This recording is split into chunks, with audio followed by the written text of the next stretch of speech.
அப்பொழுது சகல ஜனங்களும் அவருக்கு முன்பாக சேர்க்கப்படுவார்கள். மேய்ப்பனானவன் செம்மறியாடுகளையும் வெள்ளாடுகளையும் வெவ்வேறாக பிரிக்கிறது போல அவர்களை அவர் பிரித்து. சோத்திரம். போதும். அப்ப பிரிச்சு காண்பிப்பார். ஊழியம் செய்கிறவனுக்கும் ஊழியம் செய்யாதவனையும் பிரிச்சு காண்பிக்க போகிறார். 2 கொரிந்தியர் 5வது அதிகாரம் 10வது வசனத்துல வாசிங்க.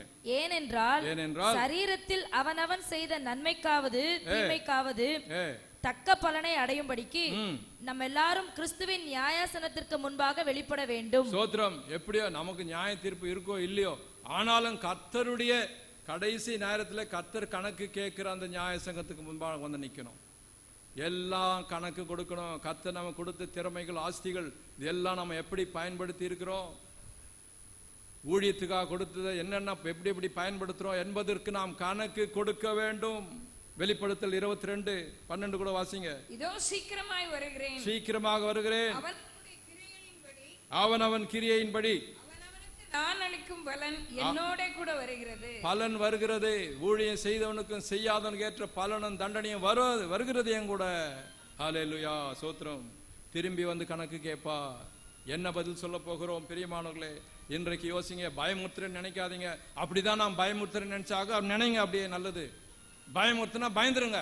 பயந்து உங்க பொறுப்பை நீங்க சரியா பயன்படுத்துங்க. ஹல்லேலூயா. கர்த்தருக்கு ஸ்தோத்திரம். ஆகவே பிரியமானவர்களே, நம்ம என்ன செய்யணும்? கர்த்தருக்கு ஊழியம் செய்யணும். ஹல்லேலூயா. என்ன அப்படி பயமுறுத்துறீங்களே?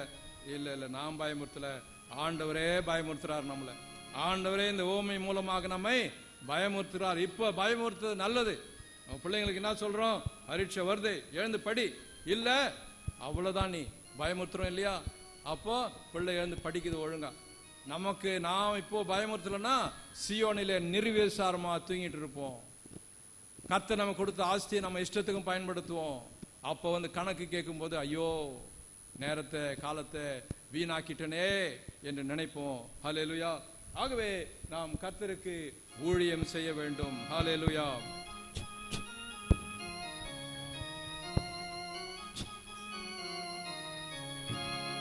நாம் கர்த்தருக்கு ஊழியம் செய்திடுவோம் நம் ஜீவனுள்ள நாட்களில். நாம் கர்த்தருக்கு ஊழியம் செய்திடுவோம் நம் ஜீவனுள்ள நாட்களில். இந்த உலகமை இரட்சகர் இயேசுவல்லால் ரட்சிப்பார் வேறு யாரும் இல்லை. இந்த உலகமை இரட்சகர் இயேசுவல்லால் ரட்சிப்பார் வேறு யாரும் இல்லை. பாவ சாப ரோகங்கள் சிலுவையில் சுமந்தார், பலியாக நமக்காக மரித்துயிர்த்தார். பாவ சாப ரோகங்கள் சிலுவையில் சுமந்தார், பலியாக நமக்காக மரித்துயிர்த்தார். நாம் கர்த்தருக்கு ஊழியம் செய்திடுவோம் நம் ஜீவனுள்ள நாட்களில்.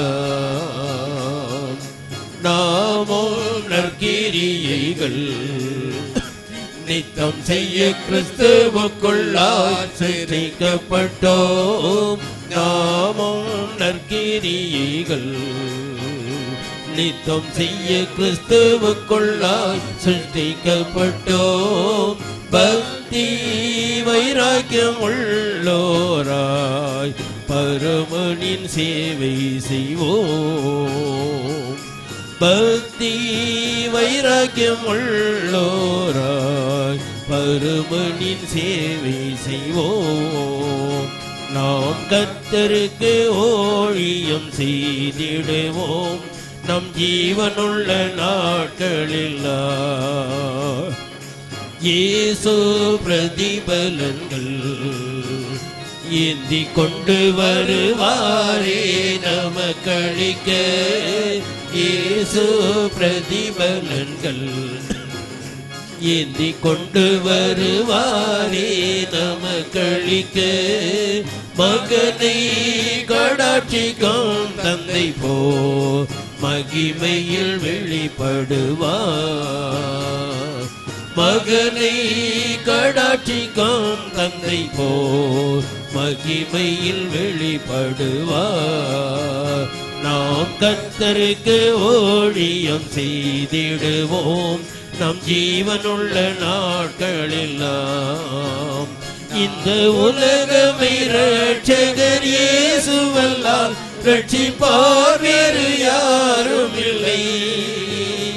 இந்த உலகமை இரட்சகர் இயேசுவல்லால் ரட்சிப்பார் வேறு யாரும் இல்லை. பாவசாப ரோகங்கள் சிலுவையில் சுமந்தார், பலியாக நமக்காக மரித்துயித்தார். பாவசாப ரோகங்கள் சிலுவையில் சுமந்தார், பலியாக நமக்காக மரித்துயித்தார். நாம் கர்த்தருக்கு ஊழியம் செய்திடுவோம் நம் ஜீவனுள்ள நாட்களெல்லாம்.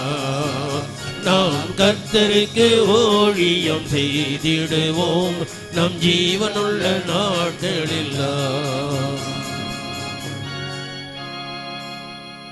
அடுத்த குறிப்பு பாருங்க, 16-17 வசனத்தை வாசிங்க. மத்திய 25 விட்டுட்டீங்களா? 16-17 வசனம் சீக்கிரமா வாசிங்க. 5 தாலந்தை வாங்கினவன் போய் அவைகளை கொண்டு வியாபாரம் பண்ணி வேறு 5 தாலந்தை சம்பாதித்தான். அப்படியே 2 தாலந்தை வாங்கினவனும் வேறு 2 தாலந்தை சம்பாதித்தான். சரி, இப்ப முதல் 2 ஊழியர்களும் கூட 5-2 வாங்கினவங்க அவங்க திறமைக்கு தக்கதான் கொடுத்தாரு. அதனால 5-2 பிரச்சனை கிடையாது. ஆனா எவ்வளவு வாங்கினாங்களோ அது அப்படியே அவர்கள் ஊழியத்திலே பயன்படுத்தி அதற்கு ஏற்ற ரிசல்ட்டை கொண்டு வந்தாங்க. அப்போ 20வது வசனத்தை வாசிங்க, 20ல இருந்து வாசிங்க. அப்பொழுது 5 தாலந்தை வாங்கினவன் வேறு 5 தாலந்தை கொண்டு வந்து, ஆண்டவனே 5 தாலந்தை என்னிடத்தில் ஒப்புவித்தீரே, அவைகளை கொண்டு இதோ வேறு 5 தாலந்தை சம்பாதித்தேன் என்றான். சரி, அவனுடைய எஜமான் அவனை நோக்கி, நல்லது உத்தமமும் உண்மையும் உள்ள ஊழியக்காரனே, கொஞ்சத்திலே உண்மையா இருந்தாய், அநேகத்தின் மேல் உன்னை அதிகாரியாக வைப்பேன், உன் எஜமானுடைய சந்தோஷத்திற்குள் பிரவேசி என்றான். சோத்ரம். 5 தாலந்து வாங்கினவன் இன்னொரு 5 ப்ரொடியூஸ் பண்ணி கொண்டாந்து கொடுக்கும்போது உத்தம உண்மையுள்ள ஊழியக்காரன்னு அப்ரிஷியேட் பண்ணி, நீ உனக்கு கொடுத்த இந்த 5 தாலந்து பொறுப்புல நீ உண்மையுள்ளவனா இருந்ததுனால இன்னும் அதிகமான பொறுப்பை கொடுப்பேன்னு சொல்றான். அதே மாதிரி தான் 2 தாலந்து வாங்கினவனு வர்றான், இன்னொரு 2 தாலந்தை ப்ரொடியூஸ் பண்றான். ப்ரொடியூஸ் பண்ணும்போது அவனுக்கும் அதே அப்ரிசியேஷன் தான். இந்த 5 தாலந்து வாங்கினவனுக்கு என்ன சர்டிபிகேட் கொடுத்தாரோ அதே சர்டிபிகேட் தான் அந்த 2 தாலந்து வாங்கினவனுக்கும் கொடுத்தார். 2 தாளந்து தானே கொண்டாந்தான்னு சொல்லி அவனை லோவா பார்க்கல, 5 தாளந்து கொண்டாந்து ஹையா பார்க்கல. இல்லை, 2 பேருக்கும் ஒரே சர்டிபிகேட் தான் கொடுக்குறார். ஆகவே இவர்கள் எவ்வளவு கொண்டு வந்தார்கள் என்பது அல்ல, எவ்வளவு திருப்பி கொண்டு வந்தார்கள் என்பது அல்ல, எவ்வளவு தூரம் உண்மையாகவும் கடினமாகவும் உழைத்தார்கள் என்பது தான் அங்கே பிரச்சனை. கொடுத்த 2 தாளந்துக்கு அப்படியே 100% லாபம் கொண்டு வந்தானே, 100%. 5 தாளந்து கொடுத்தவனும் 100% லாபம், 2 தாளந்து கொடுத்தவனுக்கும் 100% லாபம் கொண்டு வந்திருக்கிறாங்க. இதுதான் அப்ரிஷியேட் பண்ணார். எவ்வளவு கடுமையாக உழைத்து இருக்கிறார்கள், எவ்வளவு ஊழியம் பண்ணி இருக்கிறார்கள் தான் பார்த்தார தவிர எவ்வளவு கொண்டு வந்தாங்க என்பதை அவர் பார்க்கல. அவர்களுடைய கடின உழைப்புக்கு எவ்வளவு அர்ப்பணிப்போடு உழைத்தார்கள் என்பதற்கு ஏற்ற சன்மானத்தை அவர்களுக்கு கொடுத்தார். ஆகவே கொடுக்கப்பட்ட பொறுப்பில் உற்சாகமாகவும் அதை பயனுள்ளதாகவும் செயல்பட்டதுனால கூடுதலான பொறுப்பை அவர்களுக்கு கொடுக்கிறார். சோத்திரம். அதான் சொன்ன 50 பேரை சமாளிக்கக்கூடிய 50 பேர் மேல வை, 100 பேரை சமாளிக்கக்கூடியவனை 100 பேருக்கு மேல வை, 1000 பேரை சமாளிக்கக்கூடிய 1000 பேருக்கு மேல வை என்று சொல்லி அங்கே மோசேக்கு சொன்னது மாதிரி இங்கே இவர் 2 தாளந்து 5 தாளந்து கொடுத்தார். அவங்க கடினமாக உழைத்து அதை கொண்டு வந்தாங்க. அவர்களுக்கு ஏற்ற என்ன சொன்னாரு, அவர்களுக்கு ஏற்ற சன்மானத்தை கர்த்தர் கொடுத்தார்.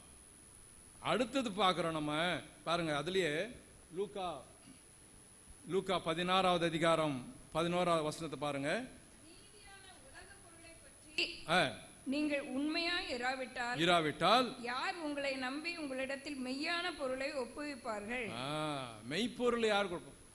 இந்த உலகத்துல கொடுத்த பணத்தை நீங்க சரியா பயன்படுத்தலன்னு சொன்னா மெய்ப்பொருள் எப்படி? இது சாதாரண அழிய போகிற இந்த உலக பொருட்களை நீங்க உண்மையாக உத்தமமாக கர்த்தருக்காக பயன்படுத்தலன்னு சொன்னா மெய்ப்பொருளை பரலோகராஜ்ல எப்படி அவர் கொடுப்பார் உங்களுக்கு? அதுதான் இங்கே லாஜிக். அதான் நம்ம யோசிக்க வேண்டியவர்களாக இருக்கிறோம். ஹல்லேலூயா. அதே மாதிரி 1 கொரிந்தியர் 4வது அதிகாரம் 2வது வசனத்தை வாசிங்க. மேலும் உக்ரானக்காரன் உண்மை உள்ளவன் என்று காணப்படுவது அவனுக்கு அவசியமாம். அவசியம். உக்ரானக்காரன் நமக்கு ஒரு ஊழியத்தை கொடுத்து உக்ரானத்தை கொடுத்திருக்காருன்னா நம்ம உண்மையுள்ளவர்களா நம்ம காண்பிக்கணும். அதான் அவசியம். உண்மையுள்ளவர்களா நம்ம காண்பிக்கணும் நமக்கு அவசியம். என்னென்ன பொறுப்பை நம்ம கொடுத்திருக்கா, என்ன தாளங்களை கொடுத்திருக்கா, அதுக்கு நம்ம உண்மையுள்ளவர்களா இருப்போமா என்பதை கர்த்தருக்கு நம்ம காண்பிக்க வேண்டியது அவசியமாக இருக்கிறது. இப்போ வாசிங்க 2 கொரிந்தியர்ல 9வது அதிகாரம் 2 கொரிந்தியர் 9:6-7 வசனத்தை வாசிங்க. இன்னும் நான் சொல்லுகிறது என்னவெனில், சிறுக விதைக்கிறவன் சிறுக அறுப்பான், பெருக விதைக்கிறவன் பெருக அறுப்பான். அவனவன் விசனமாயும் அல்ல கட்டாயமாயும் அல்ல, தன் மனதில் நியமித்தபடியே கொடுக்க கடவன். உற்சாகமாய் கொடுக்கிறவனிடத்தில் தேவன் பிரியமாய் இருக்கிறார். உற்சாகமாக கர்த்தருடைய பரலோக ராஜ்யத்துக்கு எடுத்த காரியங்கள் நீங்க உற்சாகமாக செயல்பட்டா கர்த்தர் பிரியமா இருப்பார். கொஞ்சமா விதைச்சிங்கன்னா, கொஞ்சமா யூஸ் பண்ணீங்கன்னா கொஞ்சமாக தான் உங்களுக்கு கிடைக்கும். அதிகமாக பாடுபட்டால் அதிகமான மேன்மை மகிமை கிடைக்கும் உங்களுக்கு. அல்லேலூயா. கர்த்தருக்கு ஸ்தோத்திரம். ஆகவே நமக்கு கொடுக்கப்பட்ட பொறுப்பை உண்மையாக முழு பலத்தோடு உற்சாகமாக நாம் பயன்படுத்தும் பொழுது எவ்வளவு நம்ம ப்ரொடியூஸ் பண்றோம். 10 ஆத்மாக்களை பரலோக ராஜ்யத்தை கொண்டாந்தோமா இல்லை 1000 ஆத்மாக்களை கொண்டாந்தோமா என்பது அல்ல அங்க கணக்கு. எவ்வளவு கடின உழைப்பு நீ செய்திருக்க, உனக்கு கொடுத்த கெப்பாசிட்டிக்கு ஏற்ற மாதிரி எவ்வளோ கடினமாக நீ உழைத்திருக்கிறாய் என்பதுதான் அங்கே கணக்கு. எவ்வளவு அர்ப்பணிப்பு, எவ்வளவு உற்சாகமாக தேவனுடைய ராஜ்யத்துக்கு அடுத்த காரியத்தில் நீ பயன்படுத்தி கொள்கிறாய், கொடுக்கப்பட்ட எல்லா ஆஸ்திகளையும் எப்படி பயன்படுத்துகிறாய் என்றுதான் கர்த்தர் கணக்கு பார்க்கிறார். அதற்கேற்ற சன்மானம் உனக்கு கொடுக்கப்படும். அடுத்து பாருங்க, 3வது ஆள் வரார். 3வது ஆள் 18வது வசனத்தை வாசிங்க. ஒரு தாலந்து வாங்கினவன் போய் நிலத்தை தோண்டி தன் எஜமானுடைய பணத்தை புதைத்து வைத்தான். தனக்கு கொடுக்கப்பட்ட திறமைகளை அப்படியே புதைச்சு வச்சுட்டாரு. யூஸ் பண்ணல. he did not use it. புதைச்சு வச்சுட்டாரு. அப்போ ஏன் புதைச்சு வச்சான்? 24ல இருந்து வாசிங்க. ஒரு தாலந்தை வாங்கினவன் வந்து, ஆண்டவனே, நீர் விதைக்காத இடத்தில் அறுக்கிறவரும் தெளிக்காத இடத்தில் சேர்க்கிறவருமான கடினமுள்ள மனுஷன் என்று அறிவேன். ஆகையால் நான் பயந்து போய் உமது தாலந்தை நிலத்தில் புதைத்து வைத்தேன். இதோ உம்முடையதை வாங்கிக் கொள்ளும் என்றான். அவனுடைய எஜமான் பிரதியுத்தரமாக, பொல்லாதவனும் சோம்பலுமான ஊழியக்காரனே, நான் விதைக்காத இடத்தில் அறுக்கிறவன் என்றும் தெளிக்காத இடத்தில் சேர்க்கிறவன் என்றும் அறிந்திருந்தாயே. போதும். இங்க பாருங்க, 3வது ஊழியன் வரார். வந்து அவர் அக்கௌண்ட் கொடுக்கிறார். கணக்குக்கு அவர் அக்கௌண்ட் கொடுக்கிறார், ஸ்டேட்மெண்ட் கொடுக்கிறார். என்ன அதுல என்ன நம்ம புரிஞ்சுக்கிறோம்? அவர் சொன்னதுல என்ன புரிஞ்சுக்கிறோம்? ஒண்ணு, இவன் சோம்பல், வேலை செய்ய உனக்கு பிரியம் இல்லை. 2வது பயம். அவர் கொடுத்த ஒரு தாளந்து நம்ம எதனா யூஸ் பண்ணி அதுல நஷ்டம் வந்துட்டா யார் பதில் சொல்றது? ஒரு தாளந்து கொடுத்தாரு, நம்ம அதை பயன்படுத்த போய் ஒண்ணுமே ரிட்டர்ன் வரலன்னா என்ன பண்ணுவோம்? நஷ்டமாய் போயிட்டா யார் இந்த ஆளுக்கு பதில்? இந்த ஆளு பயங்கர கடினம் உள்ளவராச்சே என்று சொல்லி சோம்பல், பயம். 2வது ஏன் பயம் வருது, ஏன் சோம்பல் வருது? திறமை இல்லை. ஒரு ஒரு அந்த டிரைவிங் ஃபோர்ஸில் நான் பயன்படுத்துவேன், அது எனக்கு நிச்சயமா நான் ஏதாவது கொண்டு வருவேன், ரிசல்ட் கொண்டு வருவேன் என்ற அந்த தன்னுடைய திறமையை குறித்து அவனுக்கு நம்பிக்கை இல்லை. திறமை இல்லை அவங்ககிட்ட, அல்லது திறமையை பயன்படுத்த விருப்பம் இல்லை. ஒரு பயம். ரிஸ்க் ஏன் எடுக்கணும்? அப்படியே வைப்போம், வந்து திருப்பி கொடுத்துருவோம். இந்தாப்பா நீ கொடுத்தது நீ எடுத்துக்கோன்னு சொல்லி கொடுத்துருவோம். நமக்கு ஏன் வம்பு, நமக்கு ஏன் இந்த கஷ்டம், நமக்கு ஏன் நஷ்டம் வரணும் பின்னால என்று சொல்லி ஒரு பயம், சோம்பல், திறமையின்மை. அதனால அவன் தனக்குத்தானே நியாய தீர்ப்பை எழுதி கொண்டான். தன்னுடைய காரியத்தை தானே எழுதி கொண்டான். நீர் விதைக்காத அறுக்கிறவர், கரெக்டு, சரி, அது தெரிஞ்சு வச்சிருக்கல. பயந்து போயிட்டேன், சரி. அப்ப பயம், திறமையின்மை, சோம்பல் இதெல்லாம் கலந்து இவனை இன்ஆக்டிவ் ஆயிடுச்சு. ஒன்றும் வேலை செய்யல, அப்படியே சோம்பல் தன்மா அதை வச்சுட்டு திருப்பி கொடுக்குறான். தன்னுடைய நியாய தீர்ப்பை தானே எழுதி கொண்டான். எழுதி கொண்டு தண்டனையும் பெற்றான் என்று கடைசி வசனத்தில் வாசிக்கிறோம். ஹல்லேலூயா, சோத்திரம். இங்க 27வது வசனத்தில் நாம் பார்க்கும் பொழுது ஒரு அற்புதமாய், ஒரு அருமையாக இந்த எஜமான ஒரு திருப்பி கேள்வி கேட்கிறார். இந்த சோம்பலான ஊழியக்காரனை பார்த்து திருப்பி ஒரு கேள்வி கேட்கிறார் பாருங்க. That is $1 million question. 27வது வசனத்தை வாசிங்க. அப்படியானால் நீ என் பணத்தை காசுக்காரர் வசத்தில் போட்டு வைக்க வேண்டியதா இருந்தது. அப்பொழுது நான் வந்து என்னுடையதை வட்டியோடே வாங்கிக் கொள்வேனே என்று சொல்லி ஸ்தோத்திரம். அவனிடத்தில் இருக்கிற தாளந்தை எடுத்து போதும் போதும் பாருங்க என்ன சொல்றாரு. எப்பா உனக்கு திறமை கிடையாது, இந்த ஒரு தாளந்தை வச்சு எப்படி இது பிசினஸ்ல போட்டு கொண்டு வர்றதுன்னு உனக்கு திறமை கிடையாது. உன் திறமை கிடையாது உனக்கே தெரியும், அதனால தான் பயம். ஆனாலும் நான் வந்து திருப்பி கணக்கு கேட்பேன்னு தெரியும். அப்போ நீ சிம்பிளா ஒன்று பண்ணியிருக்கலாமே, காசு காரத்தில் நீ கொடுத்துருக்கலாமே, அவன் உனக்கு ஸ்டாண்டர்டா ஒரு வட்டி கொடுத்துருப்பான், அதையாவது நீ கொண்டு வந்திருக்கலாமே, அதையும் செய்யலையே அப்படின்னு கேட்குறாரு. நியாயமான கேள்வி தானே பிரியமானவர்களே. இங்கே காசுக்காரர் என்று சொல்லுவது என்னன்னு சொன்னா, இப்போ உனக்கு ஊழியம் செய்ய திறமை கிடையாது, உனக்கு ஊழியம் செய்ய எப்படின்னு தெரியல, பயமா இருக்கு. ஏன் அதை ஊழியம் செய்யறவங்கிட்ட கொடுக்கறது தானே. ஊழியம் செய்கிற எத்தனோ பேர் இருக்காங்களே, பைபிள் பிரிண்ட் பண்றாங்க, ஊழியம் பண்றாங்க, ட்ராக்ஸ் பிரிண்ட் பண்றாங்க, சபை நடத்துறாங்க. இப்போ இவங்க கிட்ட உன்னுடைய பணத்தை கொடுத்து அந்த ஊழியத்துக்கு நீ உதவியாகவும் பணத்தை கொடுத்துருக்கலாமே. அவங்க அந்த பணத்தை பயன்படுத்தி ஊழியம் செஞ்சு ஆத்துமாக்களை சேகரித்து கர்த்தர் வரும்போது கொடுப்பாங்களே. உன்னுடைய பணத்தில் வந்த அந்த ஊழியத்தினால வந்த பலனை நீ அனுபவிப்பாயே, கர்த்தர் உனக்கு கொடுப்பாரு. நீ ஊழியத்துக்கும் அந்த காசை பயன்படுத்த, அப்படியே பூட்டி வச்சிருந்தா, மூட்டை கட்டி வச்சிருந்தா என்ன யூஸ் அப்படின்னு கேட்குறாரு. என்ன அருமையான கேள்வி பார்த்தீங்களா. எப்போ உனக்கு திறமை இல்லை, உனக்கு பயமா இருக்கு, ஏன் பூட்டி வைக்கிற? ஊழியம் செய்வன்ட்டு கொடுத்தா அவங்க ஊழியம் செய்வாங்களே, அவங்க ஊழியம் வளருமே, ஆத்துமாக்கள் கர்த்தரிடத்தில் கொண்டு வருவாங்களே எப்படின்னு கேட்கிறாரு. மீண்டும் வாசிங்க 27ஆம் வசனத்தை மீண்டும் வாசிங்க. அப்படியானால் நீ என் பணத்தை காசுக்காரர் வசத்தில் போட்டு வைக்க வேண்டியதா இருந்தது. அப்பொழுது நான் வந்து என்னுடையதை வட்டியோட வாங்கிக் கொள்வேனே என்று சொல்லி. ஹல்லேலூயா. அப்போ என் பணத்தை நீ யூஸே பண்ணாம வச்சிருக்கேப்பா, இது எந்த விதத்துல நியாயம் அப்படின்னு கேட்கிறார். ஹல்லேலூயா. நியாயமான கேள்வி தானே. உங்களை என்னையும் பார்த்து அந்த கேள்வி கேட்பார். Let us be prepared. உன் தேவனை சந்திக்க நீ ஆயத்தப்படு. கர்த்தர் இந்த கேள்விகளோடு வருவார், அதற்கு நாம் ஆயத்தப்படுவோம். கர்த்தர் நமக்கு கொடுத்த திறமைகள், அது பணமா இருக்கலாம், தேக ஆரோக்கியமா இருக்கலாம், ஞானமா இருக்கலாம், வசதி வாய்ப்புகளா இருக்கலாம், குடும்ப சூழ்நிலையா இருக்கலாம்.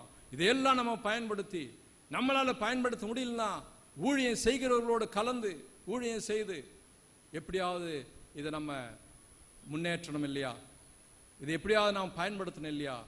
கர்த்தர் நமக்கு முன்கூட்டியே இந்த எச்சரிப்பை கர்த்தர் கொடுக்கிறார். ஹல்லேலூயா. கர்த்தருக்கு அற்புதமான கேள்வி கேட்டார். காசு காலத்துல ஏன் கோட்டை வைக்கல, ஏன் மூட்டை கட்டி வச்ச, ஏன் புதைச்சி வச்ச? யோவான் 12வது அதிகாரம் 24வது வசனம். மெய்யாகவே மெய்யாகவே நான் உங்களுக்கு சொல்லுகிறேன், கோதுமை மணியானது நிலத்தில் விழுந்து சாகாவிட்டால் தனித்திருக்கும், செத்ததேயாகில் மிகுந்த பலனை கொடுக்கும். ஹல்லேலூயா. கோதுமை மணி அப்படியே மூட்டை கட்டி வச்சிருந்தா அப்படியே பயன்படாது. அதை நிலத்துல போடு, ஊழியமாகி நிலத்துல போட்டினா அது 1, 60, 100 பலன் கொடுக்கும். ஹல்லேலூயா. அது அப்படியே வச்சிருந்தீங்கன்னா யூஸே கிடையாது. கோதுமை மணி அப்படியே தனித்திருந்தால் பிரயோஜனம் இல்லை. அதை நிலத்துல போட்டு பாருங்க, விவசாயி என்ன பண்ணான், ஒரு மூட்டை நெல் வச்சிருக்கிறான். அந்த ஒரு மூட்டை நெல்லை நிலத்துல விதைக்கும் போது 1000 மூட்டையா வரும், 2000 மூட்டையா வரும். அந்த மூட்டையை அப்படியே வச்சிருந்தான்னா புழு பூச்சி கொடுத்துரும். அதனால தான் சொன்னாரு மத்தேயு 6ல் வாசிங்க, மத்தேயு 6:19 வாசிங்க. பூமியிலே உங்களுக்கு பொக்கிஷங்களை சேர்த்து வைக்க வேண்டாம், இங்கே பூச்சியும் துருவும் அவைகளை கெடுக்கும், இங்கே திருடரும் கண்ணமிட்டு திருடுவார்கள். பரலோகத்திலே உங்களுக்கு பொக்கிஷங்களை சேர்த்து வையுங்கள், அங்கே பூச்சியாவது துருவாவது கெடுக்கிறதும் இல்லை, அங்கே திருடர் கண்ணமிட்டு திருடுகிறதும் இல்லை. போதும், பரலோக ராஜ்யத்திலே சேர்த்து வைங்க. இந்த மூட்டை, ஒரு மூட்டை நெல்லை இங்கேயே வச்சின்னா அது பிரயோஜனமாகாது. அதை நிலத்துல போட்டாது பன்மடங்கு பெருகும் அப்படின்றார். ஹல்லேலூயா. கர்த்தருக்கு ஸ்தோத்திரம். ஆகவே சங்கீதக்காரர் என்ன சொல்றாரு பாருங்க, 16வது சங்கீதம் 2-3 வசனத்தை வாசிங்க. என் நெஞ்சமே நீ கர்த்தரை நோக்கி, தேவரீர் என் ஆண்டவராய் இருக்கிறீர், என் செல்வம் உமக்கு வேண்டியதாய் இராமல் பூமியில் உள்ள பரிசுத்தவான்களுக்கும் நான் என் முழு பிரியத்தையும் வைத்திருக்கிற மகாத்மாக்களுக்கும் அது வேண்டியதா இருக்கிறது என்று சொன்னாய். புரியுதா அவங்களுக்கு இங்க சொல்றது? என்னுடைய செல்வம் பூமியில் இருக்கிற பரிசுத்தவான்கள், மகாத்மாக்கள், அதாவது ஊழியம் செய்யறவங்களுக்கு வேணும். கர்த்தருக்கு கொடுக்கிறேன்னு சொன்னா எப்படி கர்த்தருக்கு கொடுக்கறது? ஊழியம் செய்கிறவர்களுக்கு தான் அது வேணும். பரிசுத்தவான்களும் அது என்ன சொல்றது, பரிசுத்தவான்களுக்கும் மகாத்மாக்களுக்கும் தேவை. என் முழு பிரியத்தை, யார் முழு பிரியத்தையும் வைத்திருக்கிறார் ஆண்டவர்? அவருக்கு ஊழியம் செய்கிறவங்க மேல தான் அவர் முழு பிரியத்தையும் வைத்திருக்கிறார். ஆகவே ஊழியம் செய்கிறவர்களுக்கு என் செல்வம் வேண்டியதா இருக்கிறதுன்னு சங்கீதக்காரன் டிக்ளேர் பண்ணியிருக்கிறாங்க. ஹல்லேலூயா, ஸ்தோத்திரம். ஆகவே பிரியமானவர்களே, நம்முடைய தேக ஆரோக்கியம், நம்முடைய ஞானம், நம்முடைய திறமை, நம்முடைய பணம் எல்லாமே கர்த்தருடைய ஊழியத்தில் பயன்படுத்த வேண்டும். அப்படியே வச்சிருக்கு. காசு காத்துல கொடுங்க, ஊழியம் செய்யணும் கொடுங்க, அவங்களாவது பயன்படுத்தி 4 ஆத்துமாக்களை சம்பாதிக்கிட்டோம் என்று சொல்லி இந்த இடத்துல சொல்லி இருக்கிறார். ஹல்லேலூயா. கடைசியாக 7வது குறிப்பை பாருங்க. 7வது குறிப்பு 28, 29, 30. அவனிடத்தில் இருக்கிற தாளந்தை எடுத்து 10 தாளந்துள்ளவனுக்கு கொடுங்கள். உள்ளவன் எவனோ அவனுக்கு கொடுக்கப்படும், பரிபூர்ணமும் அடைவான். இல்லாதவனிடத்திலிருந்து உள்ளதும் எடுத்துக்கொள்ளப்படும். பிரயோஜனமற்ற ஊழியக்காரனாகிய இவனை புறம்பான இருளிலே தள்ளி போடுங்கள், அங்கே அழுகையும் பற்கடிப்பும் உண்டாயிருக்கும் என்றான். சோத்திரம். அதான் நான் சொன்னேன், இது நான் சொல்லல, இது கர்த்தர் சொல்லியிருக்காரு. பிரயோஜனமற்ற ஊழியக்காரன் எங்க போடணுமா? அழுகையும் பற்கடிப்பும் இருக்கிற இடத்துல போடணும் அப்படின்னு சொல்லியிருக்காரு. தண்டனை பெறுவான். பிரயோஜனமற்ற ஊழியக்காரன், ஊழியம் செய்யாதவன் தண்டனைக்கு பாத்திரமாவான்னு கர்த்தர் சொல்லியிருக்காரு அப்படின்னு சொன்னேன். ஆகவே என்ன சொல்றாரு, உள்ளவனிடத்திலிருந்து உள்ளவன் எவனோ அவனுக்கு இன்னும் கொடுப்பாராம், இல்லாதவனுக்கு இருக்கிறத எடுத்துக்குவாராம். அப்படின்னா என்ன அர்த்தம்? உள்ளவன்னு சொல்லும் பொழுது ஒரு பொறுப்பை, ஒரு ஆபீஸ்ல வேலை செய்றீங்க, ஒரு கம்பெனியில வேலை செய்றீங்க, உங்களுக்கு ஒரு பொறுப்பை கொடுக்குறாங்க. பொறுப்பை கொடுக்கும்போது பொறுப்பை நீங்க பொறுப்போடு நீங்க உற்சாகமாக அந்த பொறுப்பை நீங்க செய்து அதுக்கேற்ற ரிசல்ட் நீங்க கொண்டு வரும்போது இன்னும் கூட பொறுப்பை கொடுப்பார். அப்படிதான் நான் குவைத்தில் சேர்ந்தப்போ ஒரு சாதாரண ஒரு சைட் என்ஜினியர் லெவலில் தான் நான் சேர்ந்தேன். அப்போ சேரும்போது எனக்கு கொஞ்சம் கஷ்டமாக தான் இருந்தது. இவ்வளோ எக்ஸ்பீரியன்ஸ் வச்சு இப்படி சைட் என்ஜினியர்னு சேருமே, சரி நல்லது சேர்ந்தோம்.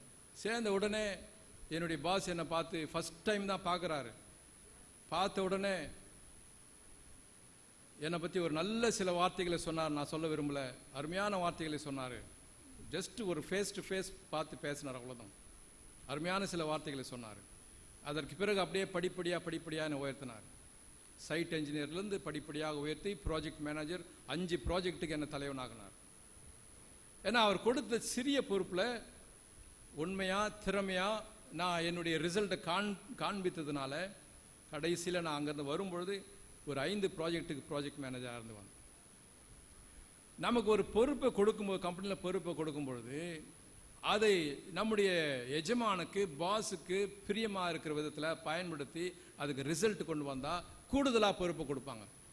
கொடுத்த பொறுப்பையும் சரியா ஆற்றலைன்னா அதையும் பிடிங்கிடுவாங்க. இவனுக்கு கொடுத்த பொறுப்பு தண்டம். அதுதான் இங்கே ஆண்டவர் சொல்றாரு. வாசிங்க 29 வாசிங்க. உள்ளவன் எவனோ அவனுக்கு கொடுக்கப்படும், உள்ளவன் எவனோ அவனுக்கு இன்னும் கொடுக்கப்படும், பரிபூர்ணமும் அடைவான். இல்லாதவனிடத்திலிருந்து உள்ளதும் எடுத்துக்கொள்ளப்படும். இல்லாதவன்னா அவனுக்கு வேலை செய்ய இஷ்டம் இல்லை, திறமையை பயன்படுத்த விருப்பம் இல்லை. அப்படி இல்லாதவனிடத்தில், அந்த டிரைவிங் ஃபோர்ஸ் இல்லாதவனிடத்திலிருந்து இருக்கிற பொறுப்பையும் எடுத்துக்குவாங்க. ஆனால் அந்த டிரைவிங் ஃபோர்ஸ் உள்ளவனிடத்துல இன்னும் வேலை திறமையா செய்யணும் என்று நினைக்கிறவனிடத்துல இன்னும் கூடுதல் பொறுப்பை கொடுப்பார். கர்த்தர் உங்களுக்கு கூடுதல் பொறுப்பு கொடுப்பார். ஹல்லேலூயா. எத்தனை பேர் விசுவாசிக்கிறீங்க? கரங்களை எடுத்து கர்த்தரை ஸ்தோத்திரிப்போம். உங்களுக்கு கர்த்தர் கொடுத்திருக்கிற பொறுப்பை நீங்க பயன்படுத்தினா கூடுதலா பொறுப்பு கொடுப்பாரு. இன்னும் பரலோக ராஜ்யத்தில் உங்களுக்கு மேன்மை அதிகமாக இருக்கும். ஹல்லேலூயா, ஸ்தோத்திரம். வாசிங்க மல்கியா 3வது அதிகாரம் 17-18 வசனத்தை வாசிங்க. என் சம்பத்தை நான்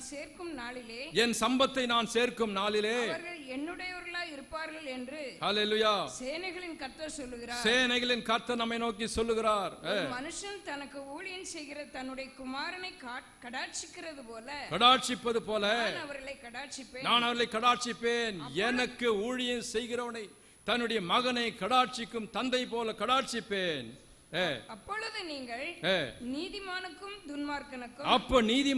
துன்மார்க்கனுக்கும் வித்தியாசத்தை அப்பதான் நீங்க பாப்பீங்க.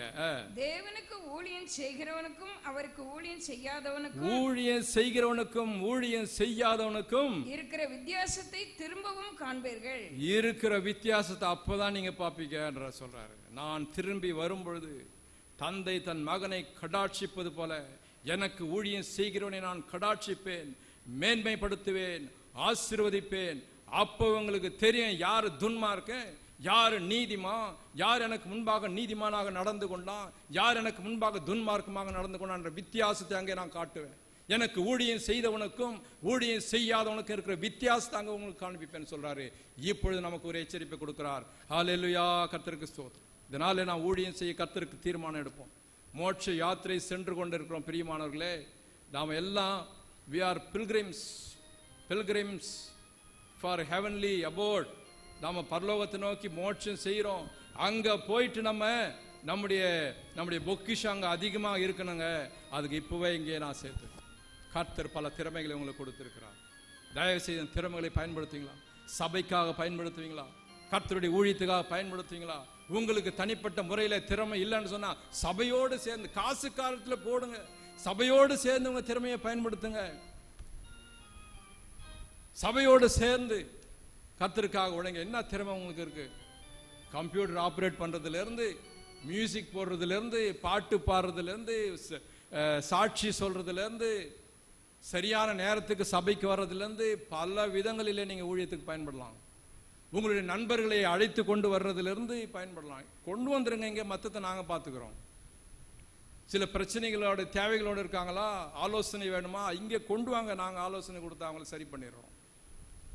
ஆக இப்படிப்பட்ட காரியங்களை நீங்க சபையில சேர்ந்து ஊழியம் செய்யலாம். அப்பொழுது உங்களுடைய திறமையை நீங்கள் கர்த்தருக்காக பயன்படுத்துவீங்க. ஏற்ற நேரத்தில் ஊழியம் செய்கிறவனுக்கும் செய்யாதவனுக்கும் தன்னுடைய திறமைகளை புதைத்து வைக்கிறோம், மூட்டை கட்டி வச்சிருக்கணும். அதை எடுத்து பயன்படுத்துகிற வித்தியாசத்தை கர்த்தர் காண்பிக்க போகிறார். அந்த நாள் சீக்கிரமாக வரப்போகிறது.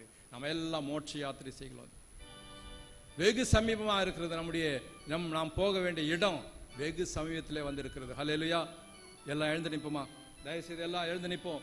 நம்முடைய பிரியமானவர்களே, நம்முடைய உள்ளத்தின் ஆதங்கங்களை, உள்ளத்தின் விருப்பங்களை